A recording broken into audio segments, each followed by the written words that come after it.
Hello everyone, and welcome back to If It's Math. Today we're continuing our series on real numbers as part of our Fundamentals of Algebra content. So far we've gone through set notation, common number sets, properties of real numbers, and how to graph points on a number line. If you need to refresh on any of those, here are the links to those videos that you can go to and brush up on those concepts. But in this video, we're going to be learning about inequalities and how to represent them, both in inequality form and in interval notation.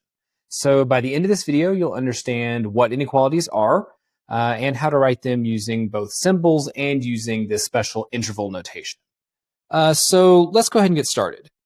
So when we think about inequalities, it sounds kind of strange. It has a lot of different meanings in our society.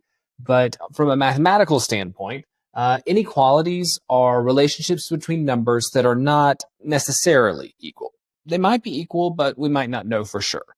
So some inequalities say, nope, these things aren't equal. Some inequalities say, they might be equal. But it's a way to just really represent things that aren't the same. So when we think about math, math is really built on that equal sign, right? You see it all the time. So everything we do in algebra, everything we do as you move even into advanced mathematics is really built on this equal sign. So we use it, in many different ways. So 7 is the same thing as 7. 1/2 is 0.5. Or if we're writing the value of a variable, x equals 6. So it's used, really just to represent these things are the same, but things aren't always the same. So that's where inequalities start to come in. Because let's say we had 7 and 9. We know those things aren't equal. So what symbol can we use? We can't use the equal sign. We really need another kind of notation, another understanding of how we can say how numbers relate to each other if they're not the same. So that's really where inequalities come in. So we're going to have a lot of new symbols today. So let's get through them to understand. And you've probably seen some of these before, but let's just walk through them to make sure that we all understand what they mean and how to use them. So the first one is going to be this symbol. And what this symbol represents is less than. So that's how you would want to read it. So really what it tells you is that the left, whatever's to the left of that symbol, is less than whatever it is that is on the right of that symbol. So less than. So if we go back to our 7 and 9, we know that 7 is less than 9. So if it's going in the opposite direction, probably guess, that is going to be greater than. And what that tells you is that whatever thing is to the left, because it might not be a number, it might be a variable, the left is greater than the right. So if we have 6 and 3, 6 is greater than 3.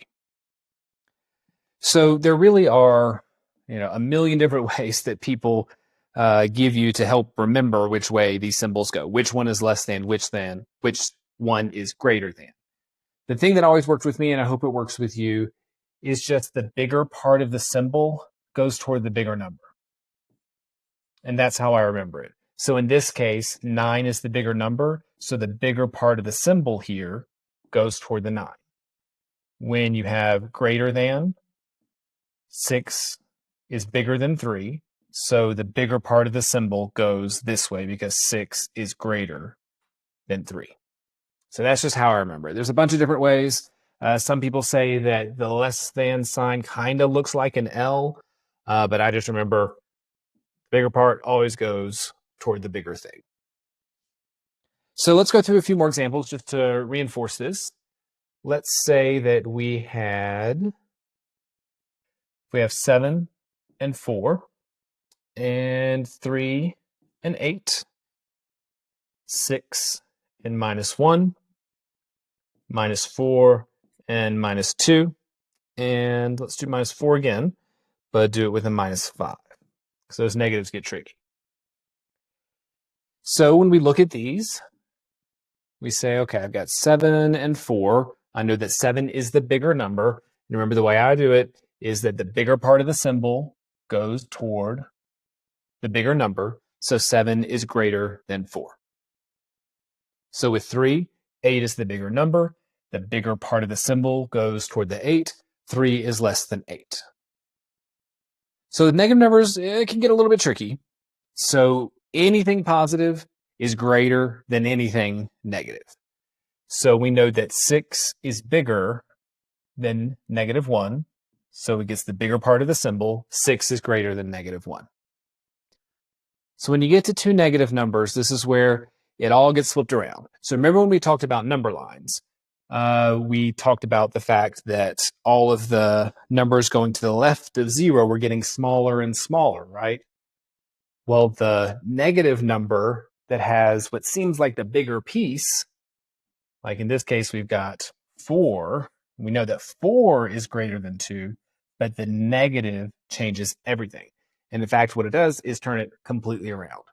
So in this case, negative 2 is a bigger number than negative 4. So negative 2 gets the big component.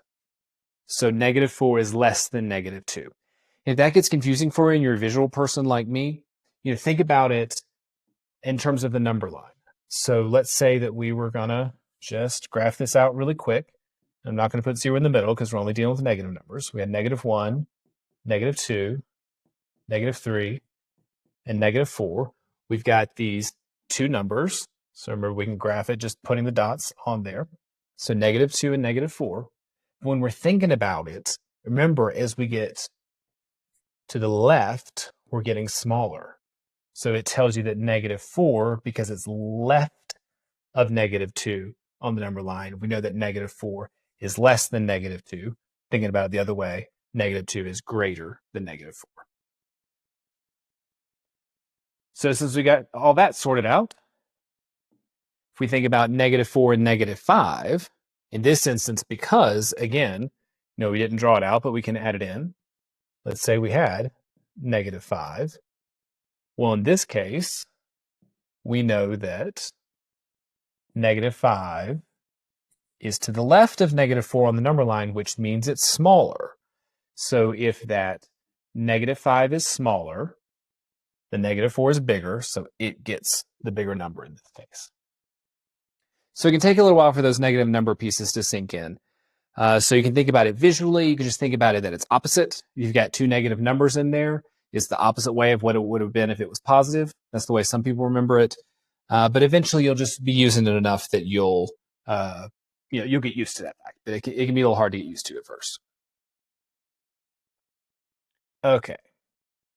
So the next symbols that we're going to have, you'll see there's only one major difference from what we just did, and this is that line that's underneath them. So earlier when I talked about inequalities, we said, we talked about the fact that it's not necessarily equal. So this is where we get into the case of it might be. We're not saying that it is, but it might be. So when we have that symbol, but without the line underneath it, we knew that that was just less than. But now, since we have that sort of like half of an equal sign under there, this tells us less than or equal to.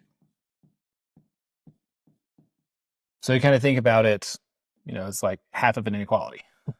So we have an inequality and half of an equal sign. So that tells us that we're, in that space of less than or equal to. And again, kind of like it was without it, the number on the left is less than or equal to the number on the right. And we've got the same thing going on. Let's look at a couple of examples. So if we have 8 and 10, right? We know that 8 is less than 10, but you could also say that 8 is less than or equal to 10. It's not equal to 10, but we're saying it's less than or equal to. So that is a true statement. 8 is less than or equal to 10. At the same time, 8 is less than or equal to 8 because we have the or equal in there. So then, exactly what you probably expect. So this is greater than or equal to. So if we're in this instance, we have whatever is on the left is greater than or equal to whatever it is that is on the right. So a few quick examples. We have 19 and 13. You could just say 19 is greater than 13, but 19 is also greater than or equal to 13. And then back to our 8s. 8 is also greater than or equal to 8. So it's just telling you that one or the other is true. It's either greater than or it's equal to. And that's why you have that in there. Okay, so the ones we've already talked about, greater than, less than, greater than or equal to, less than or equal to, are the most common inequality symbols. They're the ones you're going to use virtually all the time when you're dealing with inequalities. But there are a couple of others out there. So these two in particular are ones that I wanted us to talk through. So we've actually already used the first one a few times in our videos together. So this is not equal to.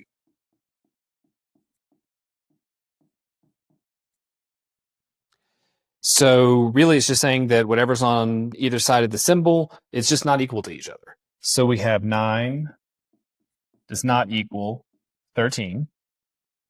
And we have that 1/4 does not equal 0.3, right? So it's just a way to say these things aren't the same. So usually you're going to be using a variable in there, so it's not quite as obvious, but that's what that symbol represents. So that other symbol is approximately equal to. So it's not exact, but it's close. So an example here, if we think about 1/3, we know that that's a repeating decimal, right? So 1/3 is 0.33 repeating. But the way you can write that with this symbol is that 1/3 is approximately equal to 0.33. It's not exact, but it's really close. That's what that's really representing. So you see this a lot with, say, the number pi. So pi is approximately equal to 3.14. And that's what that symbol represents. Okay, so now that we started talking about inequalities, we need to lay out some rules. I'm going to talk about a lot more rules as we move forward in talking about inequalities. But the first one that's really important to understand right away is this flipping rule. And so what the flipping rule tells you is that you can flip an inequality expression completely around and it will still be true. So, what does that mean? So let's say that you have x is less than 7. Well, you can spin that completely around. So put the 7 first, spin the inequality symbol around, and then put the x. And both of those things are true. So it's kind of like the mirror, right? So x is less than 7 tells you that 7 is greater than x.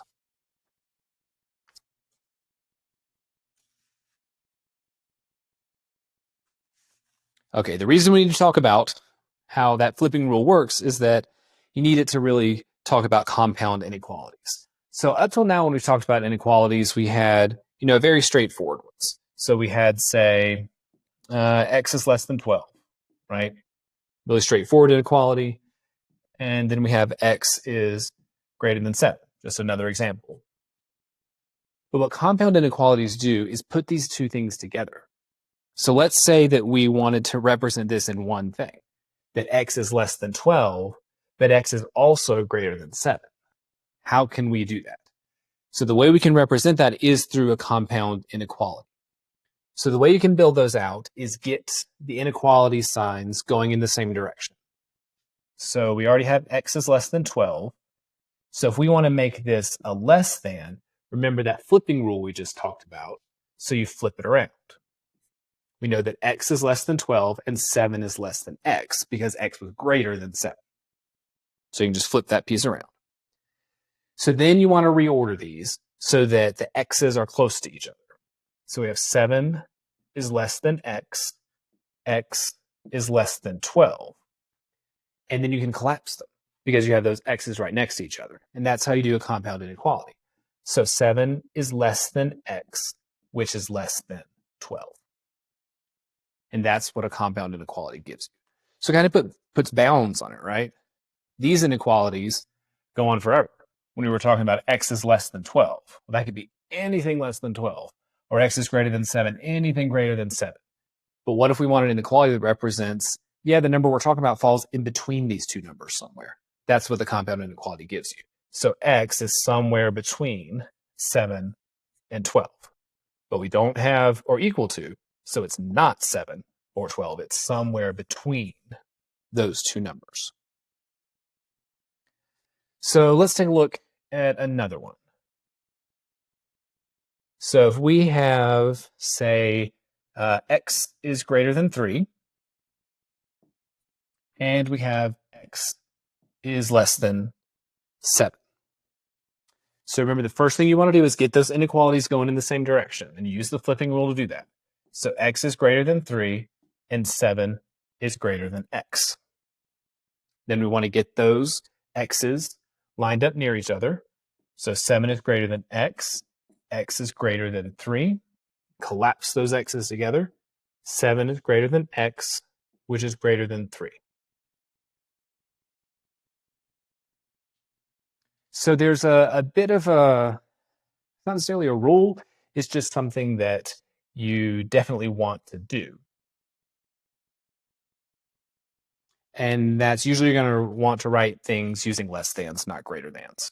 So you can use the flipping rule again, and that is going to tell you that 3 is less than x, which is less than 7. And that's how that's going to work out for you.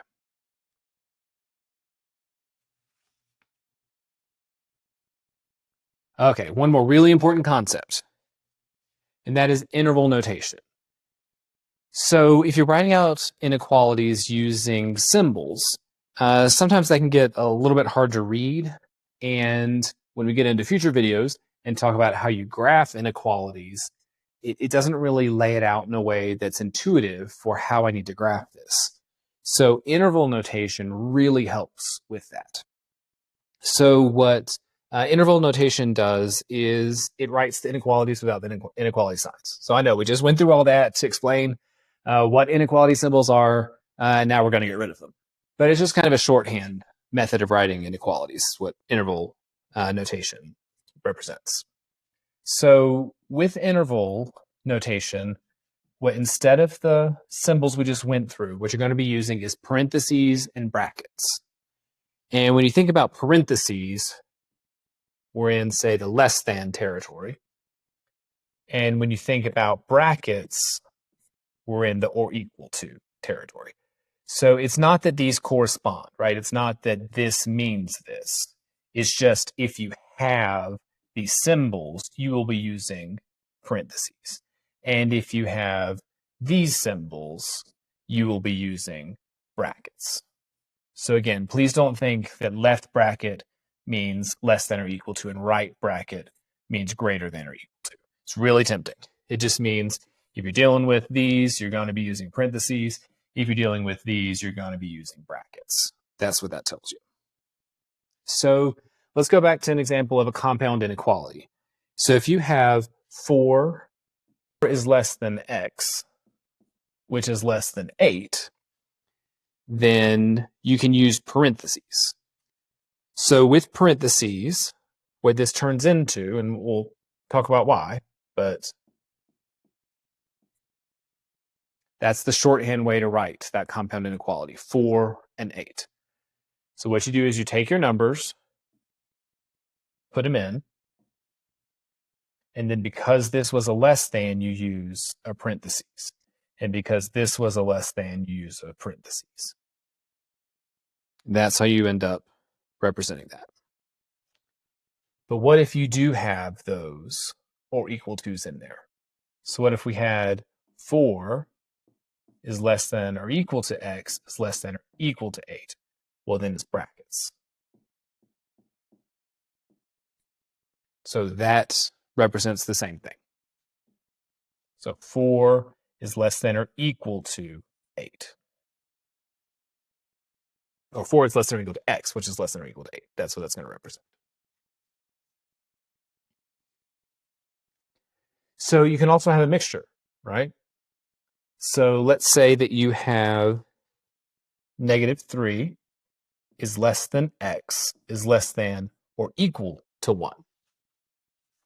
So you still go through the same initial process. So I'm going to have minus 3 and 1. Because this is just less than, it's going to give us a parentheses. Because this is less than or equal to, it's going to give us a bracket. So that's what you end up doing. And that you can read as negative 3 is less than x, which is less than or equal to 1. So what do you do if it's a regular inequality? So not compound. So let's say that we have just that x is less than 7. So what you might not have known is that you've been using shorthand all along, right? Because x is less than 7 means that it could be anything less than 7, all the way to negative infinity. So really, what you've been writing without knowing it is that negative infinity is less than x, which is less than 7. So now you have a compound inequality. So this in interval notation would be negative infinity to 7. Now, one quick rule is that infinity always takes parentheses. So if you have positive infinity at the top, you're going to have parentheses around it. If you're going to have negative infinity at the bottom, you're going to have parentheses around it. You cannot use brackets with the actual infinity symbol. So that's how you have the x less than 7 turning into the interval notation of negative infinity to 7. So let's try another one. Let's say we have 9 is less than or equal to x. So again, the way you think about it is all along you've been saying that x can be anything up to infinity because of that. So that's the same as 9 is less than or equal to x, which is less than positive infinity. So now you can see what you need to do with your interval notation. And I'm going to be going from 9 to infinity. I told you before, infinity always takes parentheses, but because we had this or equal to, we're going to have a bracket. So infinity here, infinity always takes parentheses. Because this was less than or equal to, you're going to put a bracket around that 9. Okay, so this can be a little tricky. So let's try a few more examples here. So let's take a look at x is less than negative 1.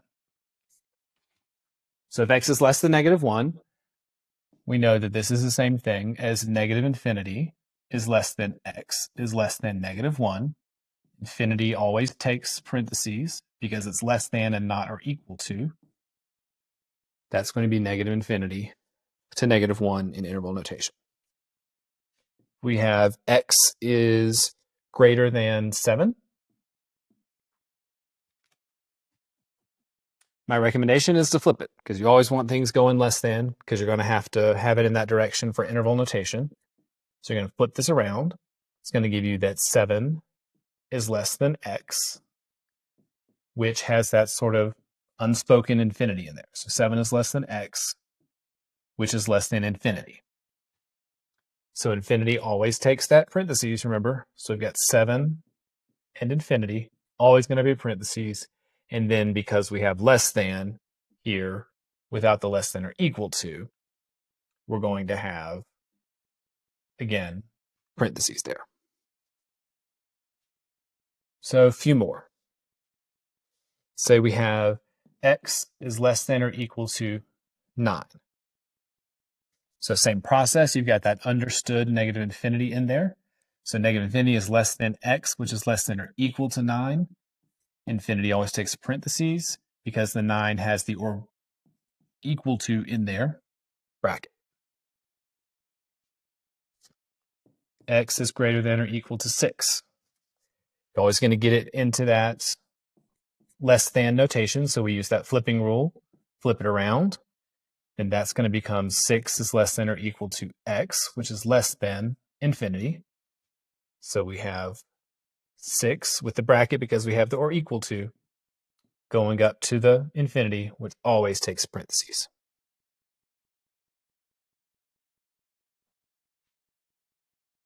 So now let's do some that are already in compound form. So -4 is less than x is less than or equal to 3. We're already going in the right direction. So we're going to do our -4 with the parentheses, and then the 3 with the bracket because we have the or equal to. So again, parentheses for less than, brackets because we have the or equal to. If we have 2 is less than x is less than 9, we get our 2 and our 9. Neither one of them has our equal to, so we've got parentheses going on. We had 17 is greater than x, greater than or equal to 5. Again, we're going to flip it around because you always want it going in the less than direction. So 5 is less than or equal to x, which is less than 17. So we have our 5, our 17, brackets here, parentheses there. And one last one, just because we haven't done anything with decimals yet. Let's do 4 is less than or equal to x, which is less than or equal to 4.5. We have 4 and 4.5 because they both have or equal to. They're both going to be brackets.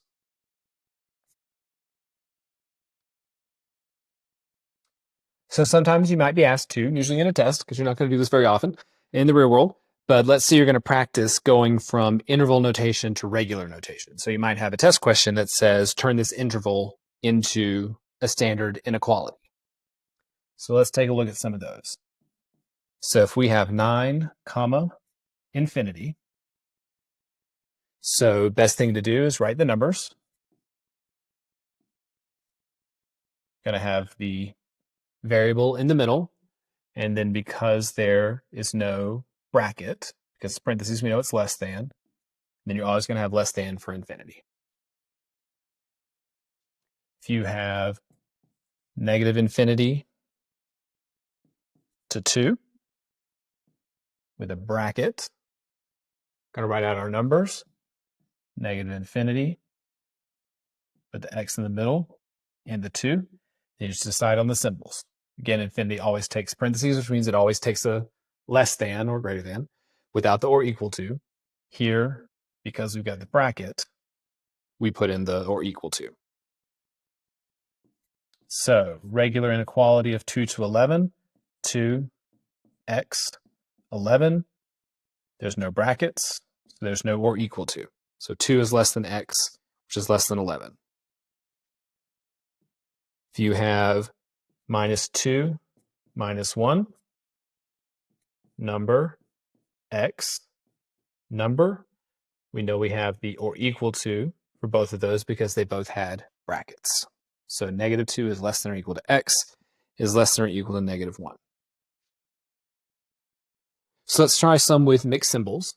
So if we have 5 and 13, then again, number, x, number. We have less than because it's parentheses, and then less than or equal to because it's a bracket. Same thing if we had -12 to 3. We're going to have our -12, our variable, our 3, less than or equal to because of the bracket, and less than because of that parentheses.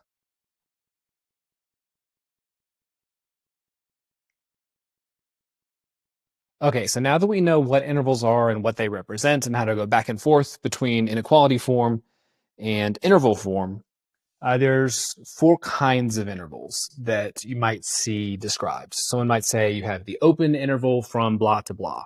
And it's important to know what that means. So it's really easy, but there are 4 different kinds of intervals. You have unbounded intervals, and then you have bounded intervals where there are 3 different kinds of bounded intervals. So unbounded versus bounded, but for bounded, there's three. So open, closed, and half closed are all types of bounded intervals. So let's take a look at what this means. So an unbounded interval is any interval at all that includes negative infinity or infinity. So if you have negative infinity, 7, that is unbounded because you have the infinity symbol in there, because that inequality goes on forever. So if you think about that inequality form, that turns into x is less than 7. So it's an unbounded interval because one side of it has no end. Then if we were looking at -3 to infinity, we know that that tells us that x is greater than -3. Again, unbounded because it has that infinity in there. So any simple inequality that you write is an unbounded interval.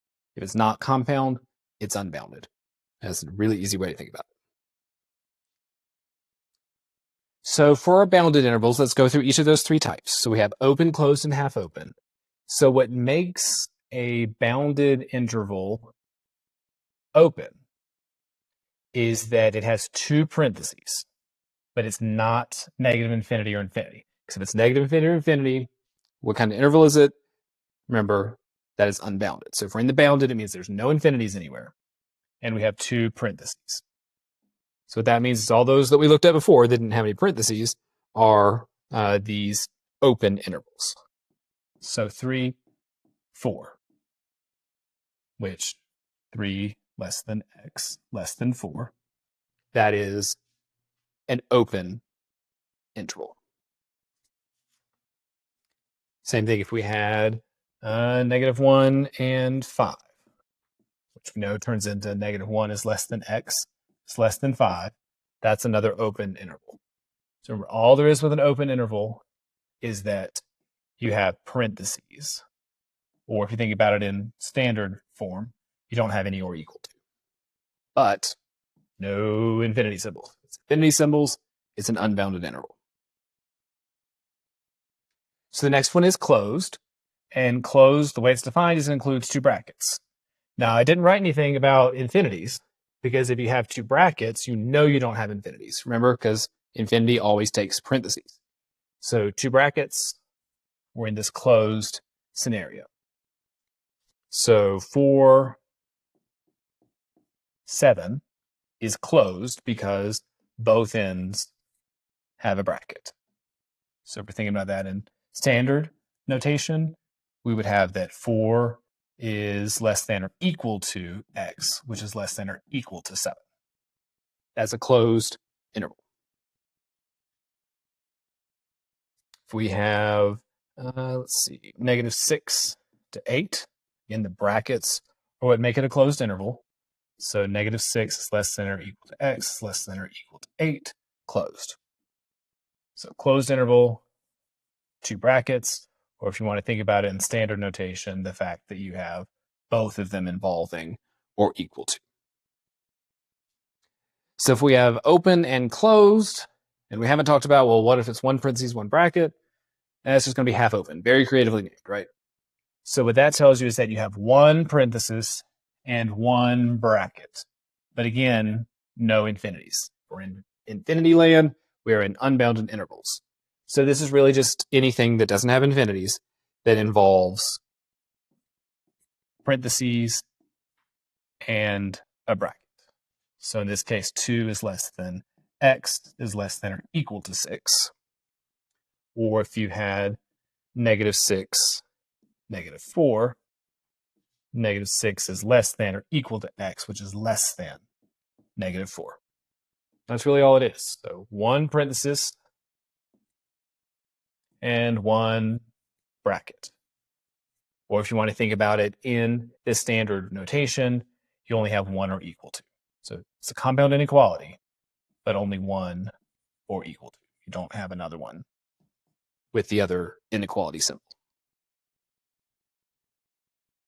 Okay, y'all, that was a lot, right? So let's just do a quick recap and summary of some of the symbols and some of the rules and how we wrote out all of these things. So this was just, remember, less than. So whatever's to the left is less than what's to the right. This we wanted to add in the possibility that it's equal. So this gave us less than or equal to. With this, whatever's greater than, whatever's on the left is greater than what's on the right. If we want to add in that option that it might be equal to in this direction as well, that's going to give us greater than or equal to. When we were in not equals, right? That was the next one. You used this some already, but that's an important symbol because technically it's an inequality symbol. You could say it's the most unequal inequality symbol because it's telling you does not equal. And then for this, remember this was approximately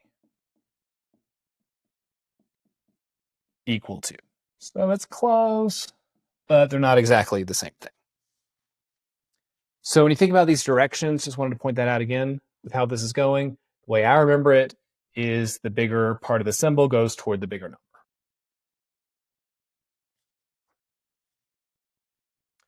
So we did talk about the flipping rule also. And with the flipping rule, what we had there is that basically just the inequalities could be flipped. So if you have x is less than 18, that's the same thing as 18 is greater than x. But you have to flip it all the way around, remember? So if we have 3 is less than x is less than 9, you have to flip everything. So that is the same thing as 9 is greater than x is greater than 3. Just got to flip it all the way around. So the next piece we had is that inequalities can be collapsed if they're going in the same direction and they're centering on a variable. So if we have 5 is, let's say 5 is greater than x and negative 3 is less than x. Remember, with the flipping rule, you could have that 5 is greater than x and x is greater than negative 3. You can collapse these x's down to get that compound inequality. So this would turn into 5 is greater than x, which is greater than negative 3. Then we talked through interval notation. And interval notation, remember, that just converts inequalities into intervals of numbers using parentheses and brackets. So remember that when we were talking about parentheses, we were in less than territory. When we were talking about brackets, we were in less than or equal to territory. So if we have x is less than 7, remember we also talked about there's kind of an unwritten infinity in there. So negative infinity is less than x is less than 7, which turns you into that interval form of negative infinity to 7. Again, remembering that rule that infinity and negative infinity always take a parentheses, which means you'll always use less than. You can never use an or equal to with infinity.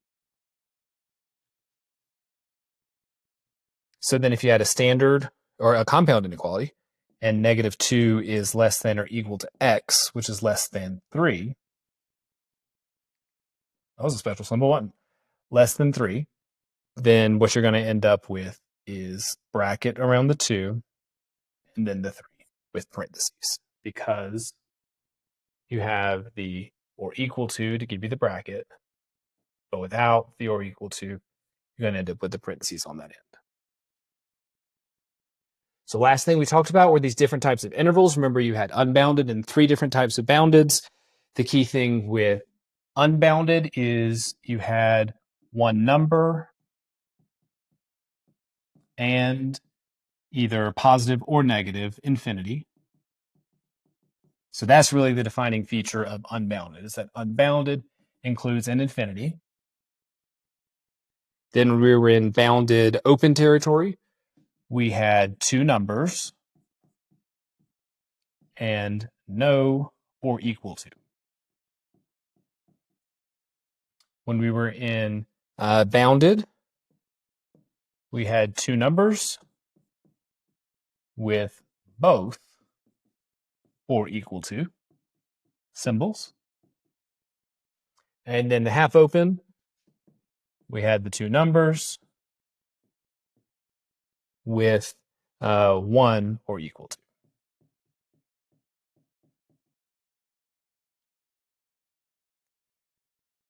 Wow, congrats. That was a lot of information about inequalities and set notation. Please go back and review this if you sort of need to marinate on it a little bit. It's going to be really important as we move forward and progress through our fundamentals of algebra. But these are really big concepts. So give yourself some time to let it sink in, and review it if you need to, because it's something that takes a while to get used to. But that is all that there is to inequalities and interval notation. Please like this video if it was helpful, and subscribe to our channel to be the first to know about new content. And always remember that if it's math, we have the solution.